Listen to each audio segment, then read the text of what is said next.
Shemai, how are you all? Welcome to, it'll probably be close to 13-minute-ish Tuesday, and I'm going to try a new technique, a brand new technique to me too. I've watched a few tutorials, and it's actually, I think Jennifer Maguire came up with it. It's a floating frame, easy for you to say. And to make it a little bit easier, I have already stamped and die cut all my images.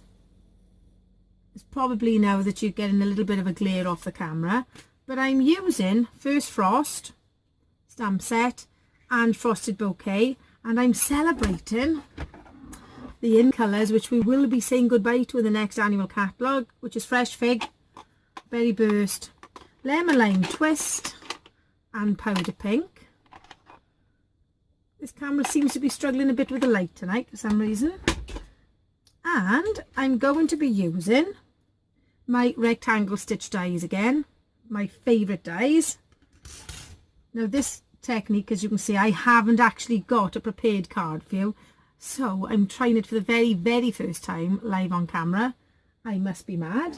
And I'm going to be using some Glad Press and Seal. Now I ordered this off Amazon, but there are tutorials out there showing you how to do this technique without it.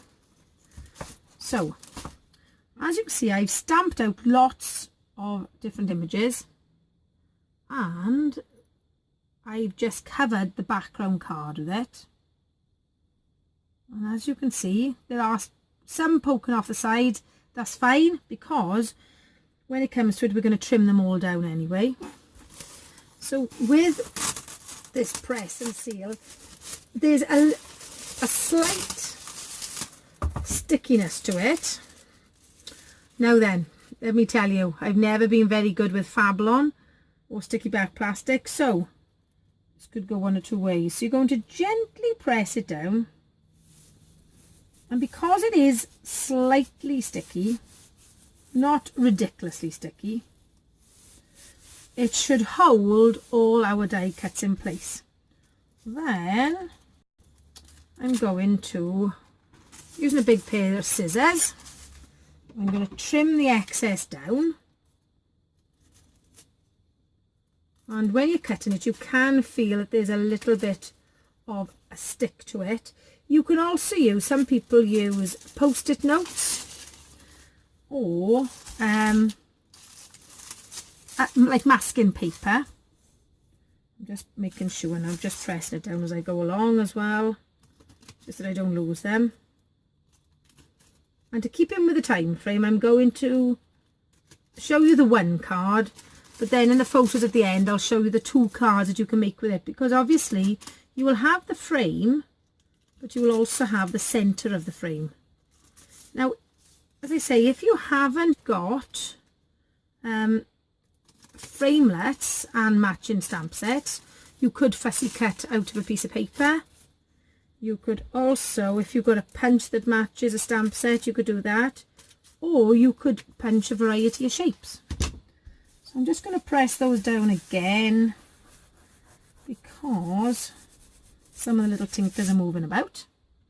And I'm going to be making a landscape card for change. There we go. I'm just going to place that. I'm just going to use a little tiny bit of washi tape to hold it in place like that. As I say, I haven't actually tried this. I've been desperate to give it a go. So as usual, I'm filming this on the Monday night. I come home from parents' evenings, and I thought, right, let's try it out. So I'm now going to feed that through the Big Shot. We just bring it into view. Let's see how this goes. There we are. So I've made my sandwich, feed it through, and that creak often happens with the rectangle framelets. We just move it off to the side. Now some demonstrators, or some people that have been demonstrating this technique, peel it off the card first, but just for a little bit of added security, I left it on this. I'm just going to peel my framelit off now. I don't know why I reuse my washi so much when I've got so many rolls. Oh no, that doesn't. Just see if that's cut through. Yeah. I might just feed that through again, because I don't know whether it's caught all the places, so it hasn't stayed in the same place. So I'll just give it another zap through there. Let's try this.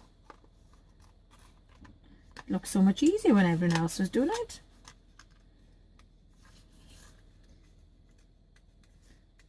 Right, there we go. So that's the centre piece there. And what you have to do then is carefully peel this back section off here. And you're aiming to keep all your die cuts in one place. So if you see, I'm sort of rolling the card off.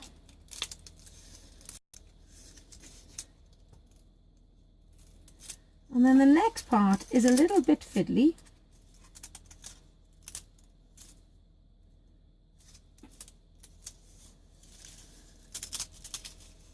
There we go.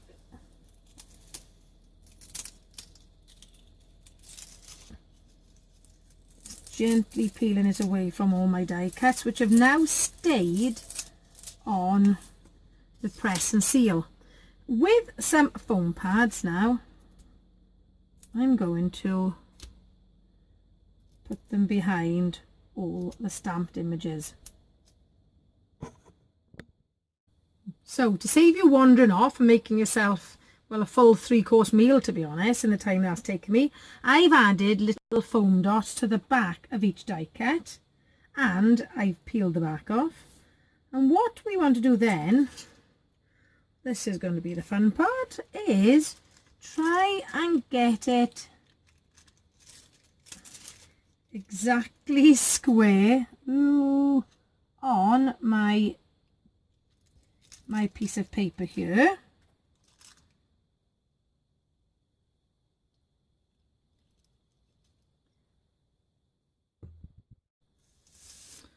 So once again, I did a little bit off camera, otherwise it would be going into the 30-minute Tuesday instead.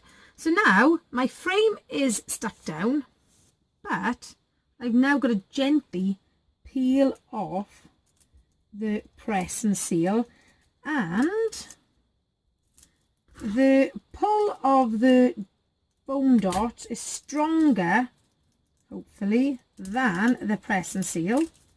I'm going to very, very gently now. I think if you had bigger die cuts, that would help you.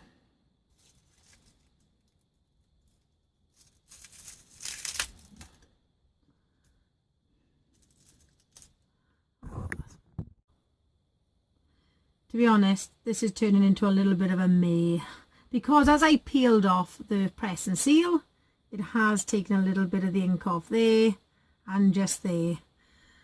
But it is what it is. In all fairness, because it's a bit of a watercolour sort of, like a less distinctive sort of image, I think I can get away with it. So that'll teach me never to try things out before I do them on a video. I've now got my sentiment, which says happiest birthday to you. That is from the Picture Perfect Birthday. And I'm going to just stick that in the centre there. And what I'm going to do then is stick this onto my card using a bit of double-sided tape. And then I'm going to add a little bit of detail with some Nuvo drops.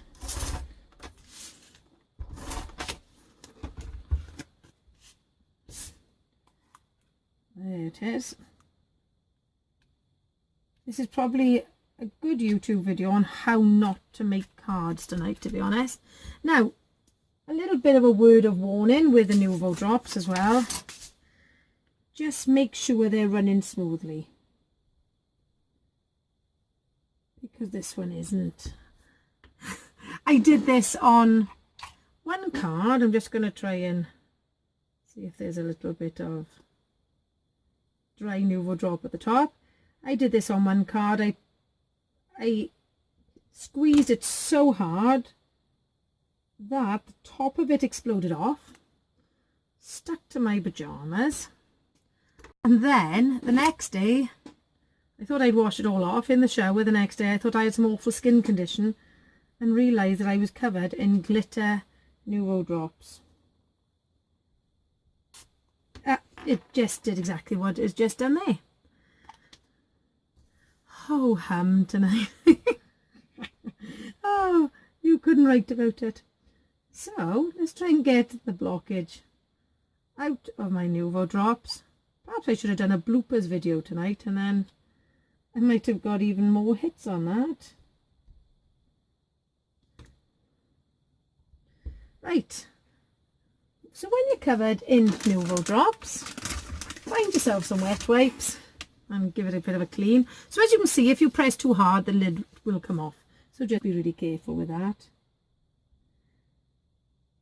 And I think I might find some sequins, or I might find another Nuvo drop to add on to it. So at the end, hopefully there will be two professional looking cards, despite the most disastrous YouTube video ever. So here's the card. As you can see, the frame is floating, and if I carried on having any more issues, it would have been floating out of the window. And hopefully, fingers crossed, there will also be a card using this pretty little piece here. So on this April Fool type of video tonight, I have used Frosted Bouquet, First Frost, rectangle stitch dies, and Picture Perfect Birthday for a less than perfect card demonstration. Thank you so much for joining me. What an absolute May. Perhaps I shouldn't have done this video tonight. On Saturday, I'm so looking forward to going to the Stampin' Up on stage. So then I'll be seeing the brand new annual catalogue, which is really exciting. So hopefully then I'll be able to share some cards that I've made with some new goodies in the next few weeks.